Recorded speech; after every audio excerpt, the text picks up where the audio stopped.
Hey everybody, come on in. I believe the Lord has qualified the next president of Uganda. And if you've been listening to the past videos on Uganda in transition, you will have probably paid attention to the qualifiers that I have been mentioning. I will remind you of them. Numbers 13 and 14 qualified Joshua and Caleb, okay, to enter the promised land. And I believe the Lord has selected a qualified candidate, okay, and we can verify this biblically, okay. I'll remind you of Numbers 13 and 14 and some of the lessons that we need to take from that as it pertains to a new government, a change in government, a change in leadership, how God qualifies people, okay? Now, we all know, if you're a student of the Bible, we all know that the Lord chose Joshua to enter the promised land, but also lead the next generation into the promised land, okay, in Joshua chapter 1. However, prior to that, a few years back, as Israel was nearing the 40-year mark, the Lord gave Israel a test, okay? He told Moses, their leader, he said, I need 12 leaders from the 12 tribes of Israel. I need them to go into Canaan, the promised land, the land flowing with milk and honey, that I have been promising them all of these years, all of these almost 40 years, okay? And I need them to report to you once they get back on what did they see, what did they experience, essentially give you a report, okay?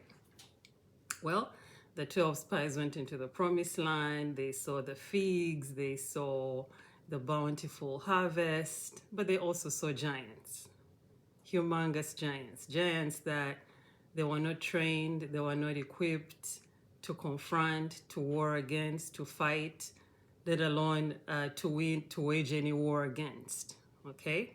However, there was two spies that had a different report, okay, when they reported to Moses. Remember, when they reported to Moses, the 10 spies had a bad report, or what the Bible calls an evil report, meaning it was a report that was outside of alignment, okay, with the report that the Lord was expecting.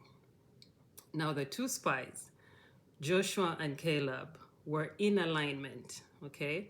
They gave Moses the answer that the Lord needed to hear to qualify them to enter the promised land, okay?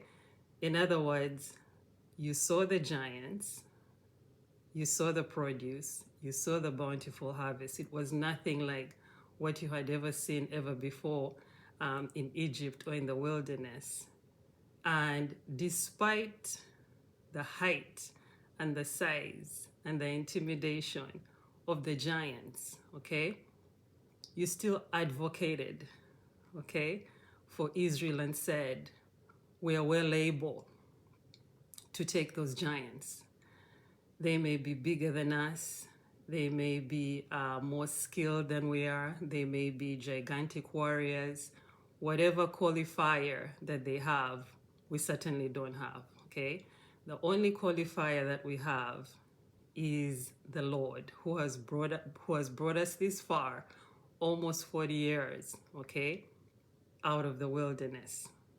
That is the only qualifier that Joshua and Caleb had. And that was the only qualifier that the Lord was looking for, okay? So, translate this to what is happening in Uganda. In a prior video, I mentioned that the 40-year mark means a year of judgment. There's judgment upon the land, there's testing upon the land, but it also means a change of government, okay? Now, if there is a change of government, most certainly the Lord has to qualify a candidate or an individual to lead the nation. I believe one of those qualifiers is Numbers chapter 13 and Numbers chapter 14, where God selects the Joshuas and the Calebs to lead Israel. Okay? In this case, I believe the Lord has qualified Robert Shagulani to be the next president of Uganda. Okay? Again, if you sit with the Holy Spirit and go back to Numbers chapter 13 and 14, you will realize that this man, Robert Shagulani, has been an overcomer. He has confronted giants that should have killed him by now, that should have taken him and his family out by now. But he confronted them anyway. Okay?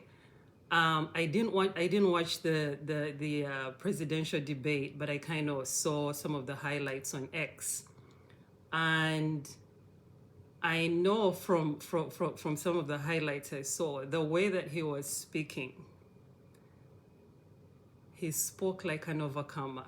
Okay, I believe one of the highlights again of the debate, I believe he mentioned, he said, "I'm not the most trained. I'm not the most qualified." Okay, he was so humble. Okay, I'm not the most trained. I'm not the most qualified. I'm not the most whatever. That is exactly what the 12 spies were. Okay, in the midst of the giants in Canaan, they were not trained. They were not qualified. They had nothing on the giants. The giants were literally equipped to take them out. And yet Joshua and Caleb said, okay, we are well able. Not just we'll try. No, we are well able to take out these giants. Why? They believed in the God. They had studied and they had meditated and they had paid attention to the God who had taken them out of slavery in Egypt and led them through the wilderness. So I believe that is one of the major qualifiers of leaders for the Lord. When the Lord is qualifying a leader for a nation, for a company, for an office, okay, he looks at overcomers. If you look at Robert Shagulani's journey over the last, I don't know how many years, I'm going to say maybe 5, 6, or even more years, okay, he has been warring against giants that he had no qualification to try to be coming against. And yet he kept coming, and yet he kept coming, and yet he kept coming. So I believe, go and sit with the Holy Spirit as I always encourage you to do. I believe the Lord has qualified this gentleman, Robert Shagulani. He has been crowned as the next president of Uganda. I'll see you in the next video.